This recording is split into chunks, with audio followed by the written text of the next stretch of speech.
नमस्कार 24 TV network आज एक बार फिर एस्ट्रोलॉजर नील नरेंद्र को अपने स्टूडियो में आमंत्रित किया है। आज का प्रोग्राम सितारे बोलते हैं में हमारा जो विषय है वो रत्नों पे है। नील जी, सबसे पहले आपका हार्दिक स्वागत है नमस्कार। हमारे स्टूडियो में। और पिछले एपिसोड के बाद हमारे पास बहुत सारे कॉल्स आए और लोग बहुत पूछने लगे कि क्या रत्न पहनना चाहिए, किस राशि से रिलेटेड है। तो हम लोग के पास तो इतनी जानकारी नहीं है, इसी कारण से आज हमने आपको फिर से आमंत्रित किया है। और आप हमारे दर्शकों को बताइए कि ज्योतिष में रत्नों का क्या महिमा है। देखिए, सबसे पहले मैं अपने दर्शकों का अभिवादन करता हूं और सभी को ज्योतिष भूषण नील नरेंद्र की ओर से राधे राधे। मैं ईश्वर से प्रार्थना करता हूं कि आपका जीवन मंगलमय और कल्याणकारी हो, ऐसी मेरी प्रभु से प्रार्थना है। आज के प्रोग्राम की यानी इस कार्यक्रम की मैं शुरुआत करूं तो जिस तरीके से आपने सवाल पूछा कि रत्नों का हमारे जीवन में या ज्योतिष विज्ञान के अंदर क्या महत्व है, तो उसके बारे में मैं आपको एक चीज़ बताना चाहता हूँ। क्योंकि हमारे ज्योतिष शास्त्र के अंदर जो 9 ग्रह जिनकी हमने चर्चा की है और 12 राशियों की चर्चा की है और 27 नक्षत्र होते हैं, तो निश्चित तौर पर 9 ग्रहों की स्थिति को संतुलित करने के लिए ज्योतिष विज्ञान के अंदर रत्नों का सहारा लिया गया है। ये रत्न मुख्यतः जो रत्न होते हैं, ये संख्या के हिसाब से अगर हम देखें तो 84 प्रकार के होते हैं, जिसके अंदर से 9 रत्नों को हमने प्रमुख रत्नों में और बाकियों को उपरत्न के अंदर माना गया है, जिसमें से 5 रत्नों को हमने महारत्न के रूप में हमारे ज्योतिष विज्ञान में समाहित किया है। तो आपने जैसा पूछा कि रत्नों की महिमा के बारे में, तो मैं थोड़ा सा इतिहास के बारे में भी यानी कि अपने दर्शकों को बताना चाहूँगा कि रत्नों का इतिहास क्या है। तो अगर हम हमारे शास्त्रों का अध्ययन करें तो हम देखते हैं कि उसके अंदर कई कथाएं इससे संबंधित हैं। गरुड़ पुराण में इसका वर्णन किया गया है। आचार्य वाहर मिहिर ने भी अपने शास्त्रों के अंदर इन रत्नों के बारे में बताया गया है कि इनकी उत्पत्ति कैसे हुई। इसके साथ में एक कथा समुद्र मंथन से भी जुड़ी हुई है और बालासुर के वध से भी इसका संबंध जोड़ा गया है। यानी कि इन कथाओं में ये बताया गया है कि ये रत्न इस ब्रह्मांड में या इस सृष्टि में कैसे उत्पन्न हुए। ये तो है इसका स्पिरिचुअल यानी आध्यात्मिक, या आप कह सकते हैं कि धार्मिक इतिहास की ये कैसे उत्पन्न हुए हैं। जी, तो जब हम आपने बोला कि 12 राशि हैं और 9 ग्रह हैं और नवरत्न 9 रत्न होते हैं, तो लोग का ये जानना है, जैसे हम लोग बोलते हैं इस राशि वालों को ये रत्न पहनना चाहिए, तो ये हमारा जो है हम राशियों के हिसाब से देखेंगे या 9 ग्रहों के हिसाब से देखेंगे? देखिए, सबसे पहले मैं आपको बताऊं कि जैसे यहाँ पर आपको कंफ्यूजन है, आपकी बात से ऐसा लगा कि शायद दर्शकों का भी ये सवाल होगा कि 12 राशियां और 9 आपके प्लैनेट्स हैं। तो आप देखेंगे कि अगर राशियों के स्वामियों की चर्चा करेंगे या उसका अध्ययन करेंगे तो आप देखेंगे कि 12 के 12 राशियों के स्वामी इन 9 ही प्लैनेट में से कोई ना कोई होता है। अच्छा। तो निश्चित तौर पर ये जो राशियां हैं इनके स्वामी इन 9 प्लैनेट्स के अंदर ही स्थित होते हैं। पहली बात तो ये हुई। दूसरी बात ये हुई कि आपके हॉरोस्कोप के अंदर 12 भावों के अंदर जो प्लैनेट्स की पोजीशन होती है, उन प्लैनेट्स की पोजीशन के आधार पर हम ये डिसाइड करते हैं कि हमें कौन सा रत्न पहनना चाहिए। यानी कि हर प्लैनेट किसी ना किसी राशि के अंदर शत्रु स्थिति में होता है या सम स्थिति में होता है या मित्र स्थिति में होता है या नीच का होता है या उच्च का होता है। सबसे पहले हमें यही अध्ययन करना होता है कि हमारा कौन सा प्लैनेट किस पोजीशन पे है। उसी के आधार पर हम ये तय करते हैं कि हमें कौन सा रत्न पहनना चाहिए। नील जी, लेकिन हमारे प्लैनेट पोजीशन तो बदलते रहते हैं, तो क्या हमारे को ये रत्न भी उसी हिसाब से बदल के पहनना चाहिए या कैसे? जैसे ये आम लोगों को, हम जैसे लोगों के पास तो ये जानकारी नहीं होती है, ना ही हम अपना हॉरोस्कोप बार बार देखते हैं, तो इसके लिए कैसे करना होता है? प्लैनेट जब बदलती है तो हमें कैसे पता चलेगा? देखिए, जब ग्रहों की स्थिति के बारे में हम चर्चा करते हैं तो ग्रहों की स्थिति 2 प्रकार से देखी जाती है। ग्रहों की स्थिति हॉरोस्कोप में, हॉरोस्कोप का मतलब होता है कि आपके जन्म के समय ब्रह्मांड के अंदर प्लैनेट्स की पोजीशन, उसका वो ग्राफिकल रिप्रेजेंटेशन होता है। Horoscope is a graphical representation of the planet at time of your birth. इसका अगर हम डेफिनेशन दें, परिभाषा करें, तो ये इस तरीके से है। और एक दो ग्रहों को देखने की दृष्टि होती है जो गोचर जिसे हम कहते हैं ट्रांजिट, यानी ट्रांजिट के अंदर प्लेनेट का जो प्लेसमेंट होता है या जो ग्रह राशि बदलते हैं उनका प्रभाव हमारे ऊपर जो पड़ता है, उसके आधार पर ग्रहों के परिणामों की चर्चा या उनका प्रिडिक्शन या उनका परिणाम निकाला जाता है। निश्चित तौर पर ग्रह ग्रह जो हैं वो इसके लिए उत्तरदायी हैं। अब हम जब बात करते हैं रत्नों की, तो हर रत्न, जिस जैसे हम चर्चा करेंगे अभी हम 9 रत्नों की, तो उन रत्नों में हर रत्न जो है उससे कंसर्न यानी उससे संबंधित जो प्लेनेट है उसकी ऊर्जा को दिखाता है। यानी कि उस स्टोन के अंदर या उस रत्न के अंदर उस पर्टिकुलर प्लेनेट जिससे वो संबंधित है उसकी ऊर्जा का संचरण, यानी उसके अंदर उस ऊर्जा का एक स्टोरेज होता है। उस स्टोरेज को हम अपने प्लेनेट को संतुलित करने के लिए इस्तेमाल करते हैं। तो आप 9 रत्नों के बारे में ही बता दीजिए कि जैसे रूबी या माणिक ये किस मतलब किस चार्ट को या किस बिल्कुल बिल्कुल बिल्कुल। मनुष्य को कैसे प्रभावित करेगा, हीरा कैसे करेगा। देखिए, तो मैं इसी यहाँ पे करके बताऊं कि इसको हम अगर इस तरीके से देखें तो शायद हमारे दर्शकों के लिए समझना आसान भी होगा। सबसे पहले हम प्लेनेट सूर्य की अगर हम चर्चा करें तो सूर्य को जो जो स्टोन रिप्रेजेंट करता है या सूर्य जिस राशि का स्वामी होता है उनके लिए मानक, जिसे हम रूबी कहते हैं, को रिकमेंड किया जाता है। इसका मतलब ये हुआ कि मानक के अंदर सूर्य के सकारात्मक एनर्जी को एब्जॉर्ब करके आपकी बॉडी में रिलीज करने की पावर होती है। यहाँ पर मैं देखिए एक साइंटिफिकली भी आपको एक बात समझाना चाहता हूँ, जो शायद एस्ट्रोलॉजी का अध्ययन करने वाले लोग और जो एस्ट्रोलॉजर्स हैं उनके लिए भी शायद ये एक नई चीज़ होगी। वो ये है कि जब भी आप किसी स्टोन को रिकमेंड करते हैं तो आपको उसका केमिकल स्ट्रक्चर जरूर देखना होगा और उसकी कैरेक्टरिस्टिक्स के ऊपर भी आपको ध्यान देना होगा। यहाँ मैं एक बात आपको बताना चाहता हूँ जो बहुत ही इम्पोर्टेंट है। इस मेरी अपनी एक अपना रिसर्च या मेरी एक अनुसंधान जिसे कह सकते हैं, उसके आधार पर ये बात मैं आपको कह रहा हूँ कि हमारे भारतवर्ष के अंदर 65 से 70% लोग ऐसे हैं जो गलत स्टोन पहनने की वजह से परेशान हैं। अच्छा, आपको जानकर आश्चर्य होगा कि हर व्यक्ति स्टोन पहनता है अपने भविष्य को सुधारने के लिए, लेकिन वही स्टोन अगर आपको नुकसान देने लगे तो ये एक बड़ा अचरज की बात होती है। तो यहाँ इस कार्यक्रम में इसी वक्त अगर मैं ये बात आपको दर्शकों समझा दूं कि किसी भी रत्न को पहनते समय बहुत सावधानी बरतनी चाहिए। अब जैसा कि आपने बताया, दूसरा अगर हम चर्चा करें हमारे प्लेनेट चंद्रमा की, तो चंद्रमा की जो है ऊर्जा को या चंद्रमा के प्रभाव को हम मोती से कंट्रोल करते हैं। तीसरा अगर हम चर्चा करें प्लेनेट मंगल की, तो मंगल की ऊर्जा को हम मूंगे से, जिसे हम कोरल कहते हैं, उससे हम कंट्रोल करते हैं या संतुलित करते हैं। उसके बाद जो प्लेनेट आता है वो होता है बुध। बुध को हम पन्ना, जिसे एमराल्ड कहते हैं, उससे हम उसकी ऊर्जा को संतुलित करते हैं। उसके बाद गुरु यानी जुपिटर, जुपिटर प्लेनेट को हम पुखराज, जिसे हम टोपाज भी कहते हैं, के द्वारा इस ऊर्जा को संतुलित किया जाता है हमारे हॉरोस्कोप के अंदर। उसके बाद शुक्र ग्रह, जिसे हम वीनस कहते हैं, इसको हम हीरा यानी डायमंड से कंट्रोल करते हैं। और इसके लिए एक और उपरत्न भी है जिसे हम ओपल कहते हैं या हम दूधिया पत्थर कहते हैं, उससे भी आप इसे संतुलित कर सकते हैं। उसके बाद जो प्लेनेट आता है वो है शनि। शनि की ऊर्जा को कंट्रोल करने के लिए नीलम, लाजवत, ये 2 स्टोन ऐसे हैं, और या नीली जिसे हम कहते हैं, ये भी उपरत्न की श्रेणी में है, इसे हम कंट्रोल कर सकते हैं। उसके बाद राहु और केतु की अगर हम बात करें तो राहु को हम गोमेद से, जिसे हम जिरकॉन स्टोन के नाम से भी जानते हैं, से आप उसे संतुलित कर सकते हैं। केतु को हम कैटाई, जिसे हम लहसुनिया कहते हैं। ये जो प्रमुख 9 ग्रह हुए और इन 9 ग्रहों के ये 9 स्टोन हुए। इसके अलावा अगर मैं उपरत्न की बात करूं, जैसा मैंने आपको बताया कि 84 टोटल रत्न होते हैं, जिसमें पहला रत्न माणिक, यानी हम इसकी श्रृंखला को अगर देखें, और 84वां जो रत्न होता है उसे हम पारस बोलते हैं। इसके बीच में पहले 9 प्रमुख रत्न हो जाते हैं, बाकी के उपरत्न हो जाते हैं।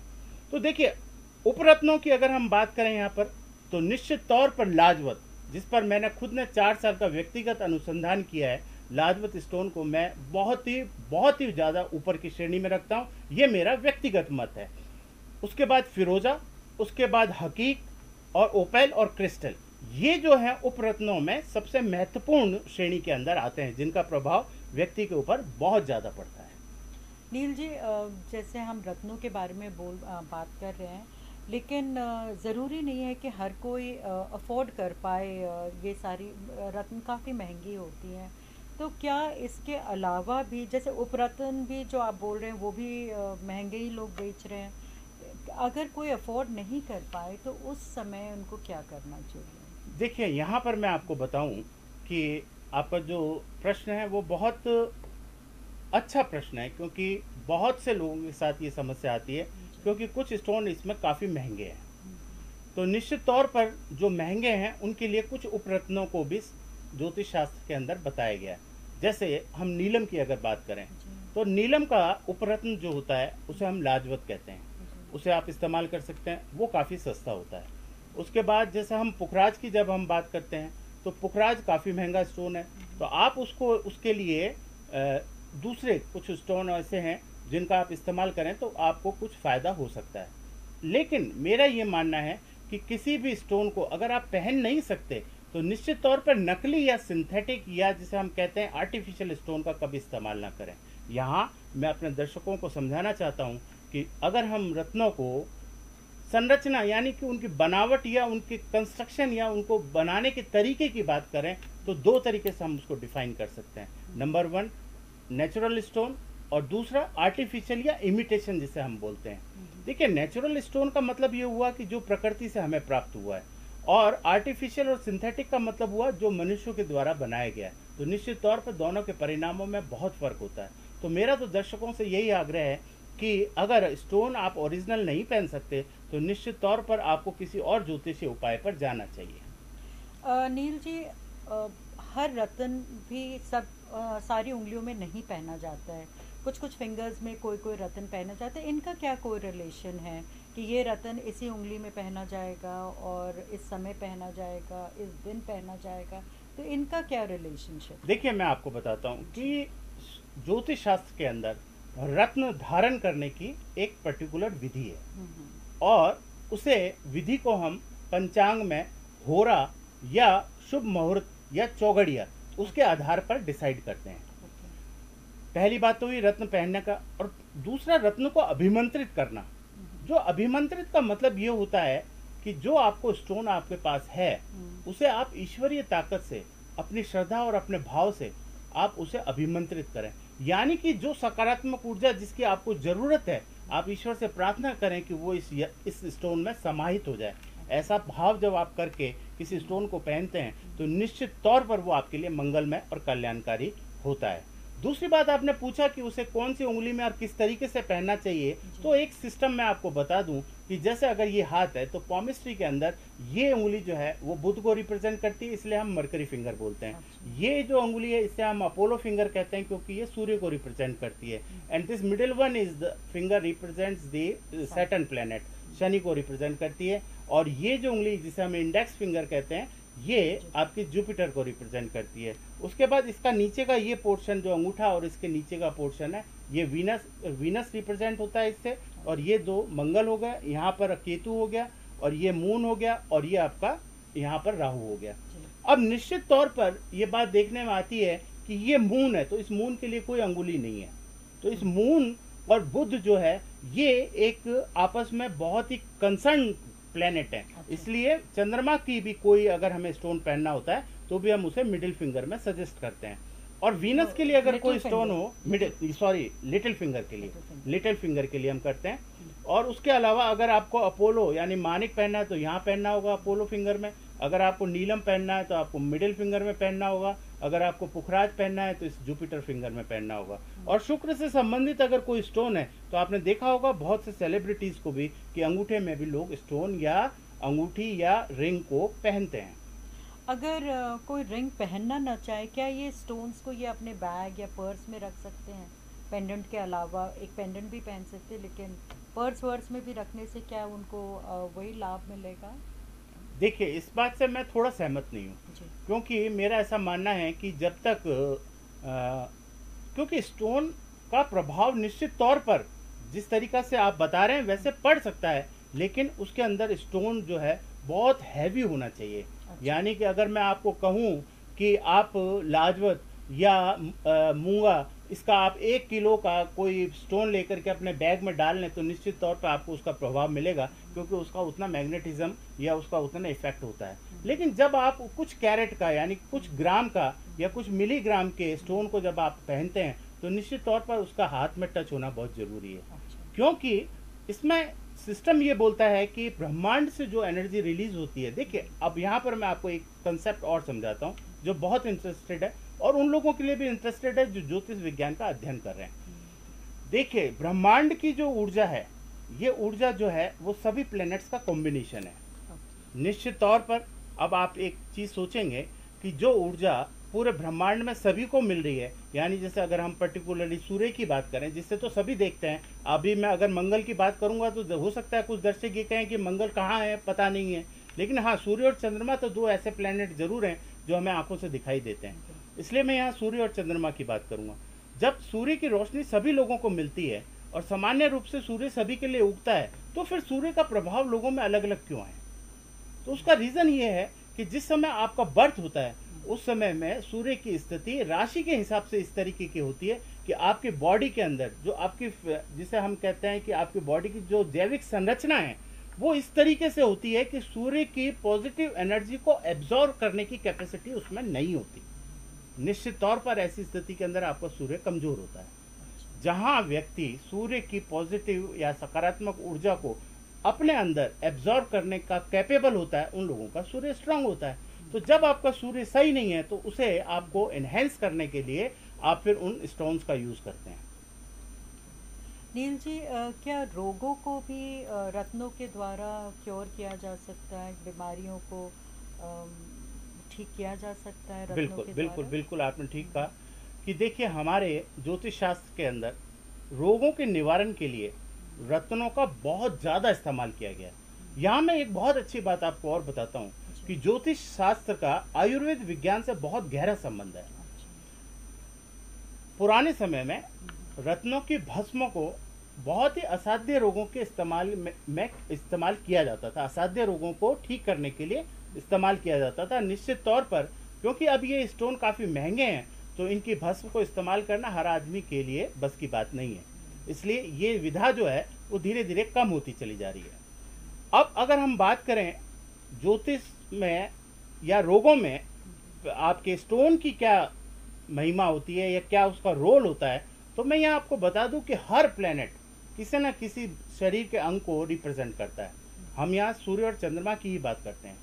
सूर्य आपके शरीर के अंदर हृदय को, ब्लड को रिप्रेजेंट करता है, ऑक्सीजन को रिप्रेजेंट करता है। जुपिटर ऑक्सीजन को रिप्रेजेंट करता है, लीवर को रिप्रेजेंट करता है। चंद्रमा आपको आपके मन के विकारों को रिप्रेजेंट करता है, गले को रिप्रेजेंट करता है। कफ प्रवृत्ति से जितने भी रोग पैदा होते हैं उनको रिप्रेजेंट करता है, और पित्त प्रवृत्ति के जितने भी रोग होते हैं उनको जुपिटर रिप्रेजेंट करता है। मांस, ब्लड से रिलेटेड जितने भी आपके रोग हैं उनको रिप्रेजेंट करता है, और महिलाओं में जो रोग होते हैं उनको शुक्र रिप्रेजेंट करता है। तो निश्चित तौर पर यदि आप इन रोगों से पीड़ित हैं तो आपके वो प्लेनेट खराब है, यानी अच्छी स्थिति में नहीं है। यानी हॉरोस्कोप के अंदर वो या तो नीच राशि में है, शत्रु राशि में, या सम है, या उनके ऊपर किसी राहु केतु का नकारात्मक प्रभाव अगर पड़ रहा है तो आप उस रोग से ग्रसित हो जाते हैं। ऐसी स्थिति के अंदर आप इन रत्नों का भी इस्तेमाल कर सकते हैं।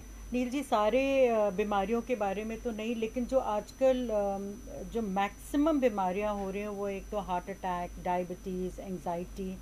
मैं चाहूँगी कि आप जल्दी से इन डिजीज़ेस के बारे में बताइए कि क्या रत्न, कौन सी रत्न पहनने से ये डिजीज़ेस का हम लोग ज़रा लोग थोड़ा से देखिए, ठीक आपके रहें। सवाल का मैं जवाब दूं उससे पहले एक बहुत महत्वपूर्ण बात आपको बताना बहुत ज़रूरी है हमारे दर्शकों को।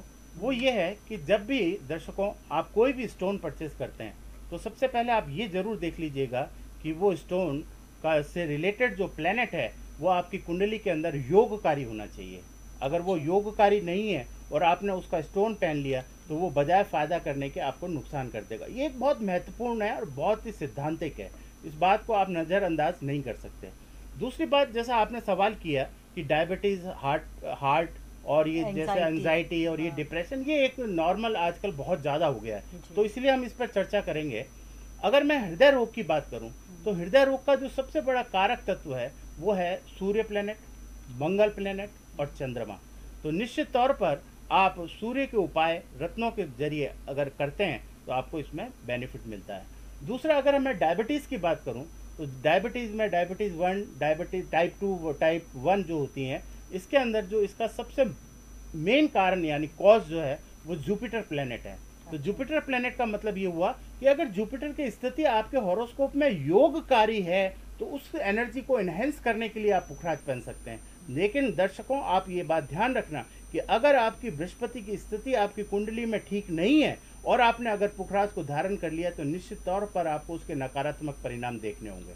तो इस बात का भी आपको विशेष ध्यान देना होगा। और रही बात मानसिक रोगों की, तो निश्चित तौर पर चंद्रमा मन का कारक है, तो मानसिक रोग जो है वो चंद्रमा और शनि से और बुध से प्रभावित होते हैं। तो आप अगर ये आपके हॉरोस्कोप के अंदर प्लेनेट कमज़ोर हैं तो आप इनको रत्नों की मदद से इनकी पावर को इन्हेंस कर सकते हैं। और यदि ये प्लेनेट आपकी कुंडली के अंदर नकारात्मक है यानी, तो कभी भी आपको इनका स्टोन नहीं पहनना। और दूसरी एक चीज़ मैं आपको और बताना चाहता हूँ जो कार्यक्रम में इसमें बहुत ही दर्शकों के लिए ज़रूरी है कि कोई भी किसी भी दर्शक को अपनी राशि के आधार पर कभी भी स्टोन नहीं पहनना चाहिए। जैसा कि आपने देखा होगा कि नॉर्मली लोग ये कहते हैं कि आपकी मेष राशि है तो मूंगा पहन लो, आपका ये राशि है शनि शनि जो आपकी मान लीजिए कर्क है तो चंद्रमा है तो मोती पहन लो, या आपका मतलब राशि के आधार पर राशि के स्वामियों के कभी भी स्टोन नहीं पहनने चाहिए।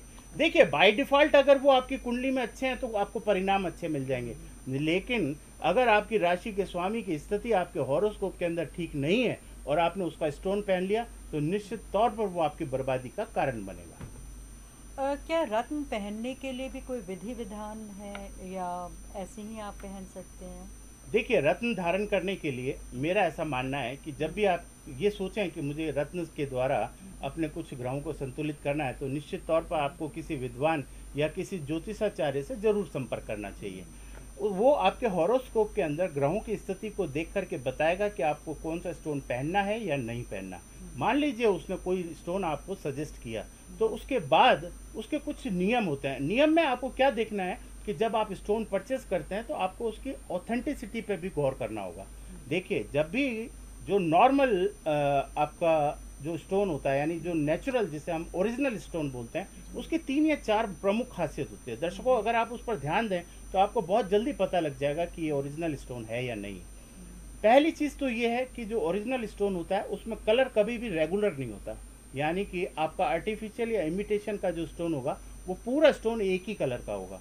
लेकिन जैसे हमारे हाथ के अंदर कहीं रेडिश, कहीं हल्का पिंक, कहीं कहीं गहरा लाल, कहीं हल्का लाल, इस तरीके से इरेगुलर कलर होता है, उसी तरीके से ओरिजिनल जो आपका रतन होता है या स्टोन होता है उसमें एक सा कलर नहीं होता कभी भी, पहली चीज़। दूसरी बात, उसका अपना एक ऑप्टिकल इफेक्ट होता है। ऑप्टिकल इफेक्ट जिसे हम रेशम बोलते हैं, ऑप्टिकल इफेक्ट का मतलब ये होता है कि उसके अंदर जब आप देखेंगे तो आपको नेचुरली कुछ आभा दिखाई देगी जो कि इमिटेशन और सिंथेटिक में आपको कभी नहीं मिलेगी। तीसरी बात, किसी भी स्टोन के अंदर ब्लैक या रेड स्पॉट होना नहीं चाहिए या कोई भी ग्रिल नुमा स्ट्रक्चर नहीं होना चाहिए। देखिए, कुछ अगर लाइनिंग्स की भी हम बात करें तो नेचुरल जो स्टोन होते हैं उनमें लाइनिंग्स हमेशा स्ट्रेट होती हैं, और अगर सिंथेटिक होगा तो उसमें लाइनिंग्स जो होंगी वो कर्व्ड होंगी। तो ये कुछ ऐसी पहचान है जिससे आप इसके बारे में पता लगा सकते हैं। और कुछ केमिकल भी होते हैं, जैसे मिथाइल आयोडाइड होती है, उसके अंदर उस सॉल्यूशन के अंदर अगर आप और नेचुरल स्टोन को डालेंगे तो वो डूब जाएगा। सिंथेटिक और जो इमिटेशन स्टोन होते हैं वो ऊपर तैरते रहते हैं। तो और उसके अलावा भी हमारे अब तो लेबोरेटरीज भी बन गई हैं, तो उसमें भी आप जा कर के प्रामाणिकता उसकी जांच सकते हैं। नील जी, जैसे हम नवरत्नों के बारे में बात कर रहे थे, तो अगर किसी ने एक पेंडेंट बना के पहन लिया नवरत्न का, वो क्या हम लोग में से कोई भी ऐसे कर सकता है कि सारे रत्नों का बैलेंस हाँ, करके? बिल्कुल बिल्कुल बिल्कुल। ये नवरत्न का, और आपने देखा होगा कि नवरत्न की अंगूठी भी हमारे शास्त्रों में उसका भी वर्णन किया है। जो नवरत्न की जो अंगूठी होती है वो उस स्थिति में पहनी जाती है जब आपको ये पता ना हो कि आपके हॉरोस्कोप के अंदर प्लैनेट्स की पोजीशन क्या है। तो उस स्थिति के अंदर नवग्रह की अंगूठी को विधि विधान से अगर पहना जाए तो हमारे शास्त्रों में ये बताया गया है कि वो भाग्यवर्धक होती है, यानी कि आपके जीवन में मंगलमय और कल्याणकारी होती है। ऐसा शास्त्रों में स्पष्ट रूप से लिखा हुआ है। तो चाहे पेंडेंट पहन ले या रिंग जी पहन ले, बिल्कुल कुछ भी बिल्कुल। पहन ले। और नील जी, इसी के साथ हम ये एपिसोड यहीं समाप्त करते हैं। जाने से पहले कोई टिप या सजेशन हो हमारे दर्शकों के लिए? देखिए दर्शकों, सबसे पहले तो मैं आपको एक अपनी ओर से, ये मेरा व्यक्तिगत कह लीजिए, मेरा अपना अनुसंधान है जी। कि अगर आपने कोई भी स्टोन पहन रखा है हम्म। तो उसका आप अपने ज्योतिषाचार्य से संपर्क करके पहले उसको कंफर्म करें कि ये स्टोन आपके लिए ठीक है या नहीं है। पहली चीज़। दूसरी चीज़, आपके पास अगर हॉरोस्कोप ना हो तो आप पामिस्ट्री की भी हेल्प ले सकते हैं अपने स्टोन को डिसाइड करने के लिए। देखिए, स्टोन अगर फ़ायदा करता है तो स्टोन नुकसान भी बहुत ज़्यादा करता है। तो इस बात का आप विशेष ध्यान रखें। स्टोन को पहनते समय आपको उतनी ही सावधानी बरतनी है जैसे आप किसी भी मेडिसिन को खाते समय बरतते हैं। इससे ज़्यादा मैं क्या कहूँ। Thank you very much. और इसी के साथ हमारा ये एपिसोड यहीं समाप्त हुआ। आप हमें ज़रूर अपने कमेंट्स हमारे कमेंट बॉक्स में दीजिएगा, और क्या क्या जानकारी और चाहिए आप हमें ज़रूर बताइएगा। हम फिर से नील नरेन जी को आमंत्रित कर लेंगे और आपके सवालों का जवाब दे देंगे। बहुत बहुत धन्यवाद।